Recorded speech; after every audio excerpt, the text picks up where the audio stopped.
याला फारशी किंमत नाही आहे. पण जी कोणती भाषा आपण बोलतो त्याच्यामध्ये ओलावा आहे की नाही, माणुसकी आहे की नाही, आपलेपण आहे की नाही, हे सगळ्यात महत्त्वाचं आहे.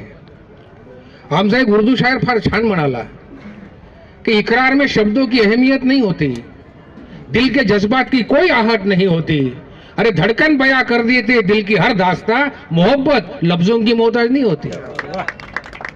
तुमच्या शब्दांमध्ये जर प्रेम असेल, ओलावा असेल, जिव्हाळा असेल.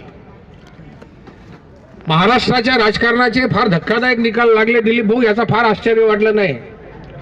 पण बच्चू भाऊंचा झालेला पराभव हा खरोखर धक्का आणि चटका लावून गेला.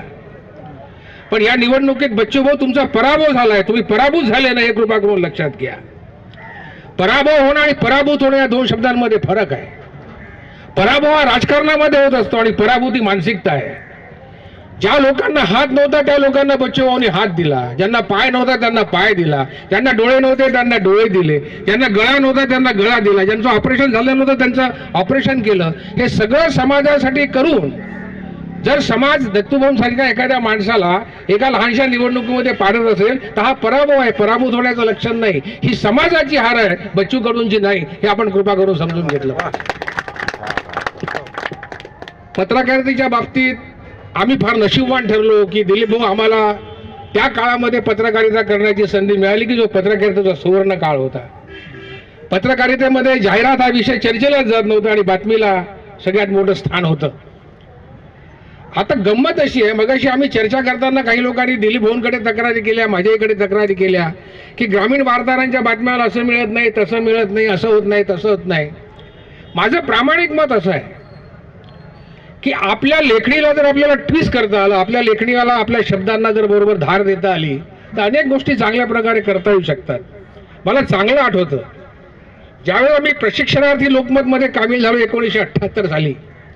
त्यामुळे 1978 साली सुभाष कोरे नावाचा वृत्तसंपादक दिलीप आमचे साहेब होते आणि सरदार अटल बहादूर त्यावेळेला महापौर होते महानगरपालिकेच्या नागपूरच्या, आणि त्यांनी मोक्षधामसाठी त्यावेळेला 15 लाखाचा निधी जाहीर केला होता. त्यावेळेचे 15 लाख म्हणजे खूप झाले.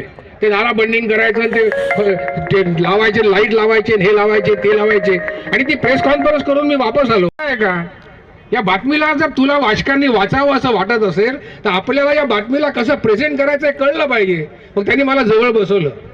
ते म्हणले मला एक गोष्ट सांग की मोक्षधामचं जे सौंदर्यीकरण होणार आहे हे कोणासाठी होणार आहे? जो मेला आहे त्याच्यासाठी होणार आहे की ते पोचवणाऱ्यासाठी होणार आहे? म्हटलं नाही, जे माणसं पोचवणार आहे त्यांच्यासाठी होणार आहे. मग ही बातमी मेलेला माणूस वाचणार आहे का जिवंत माणसं वाचणार आहे? म्हटलं नाही, जिवंत माणसं वाचणार आहे. मग बातमी जिवंत करणार. म्हटलं सर कशी करायची बातमी जिवंत? तो म्हणले हे सौंदर्यीकरण होणार आहे वगैरे सगळे शब्द काढून टाक, बातमीला हेडिंग दे की एकदा मरूनच पाहावं इतकं सुंदर होणार आहे मोक्षधाम. मुद्दा असा आहे की जय श्रीरामचे नारे लावून खूप काही या देशामध्ये केल्या गेले. तुम्ही जर खरे पत्रकार असाल, खरे जर सरस्वतीचे आणि सावित्रीचे पुत्र असाल आणि तुम्हाला जर खरं असं वाटत असेल की शब्दांवर तुमचं प्रेम आहे तर नेमकं रामायणामधून 21व्या शतकामध्ये काय सांगितलं गेलं पाहिजे हे तुम्हाला आणि मला समजलं.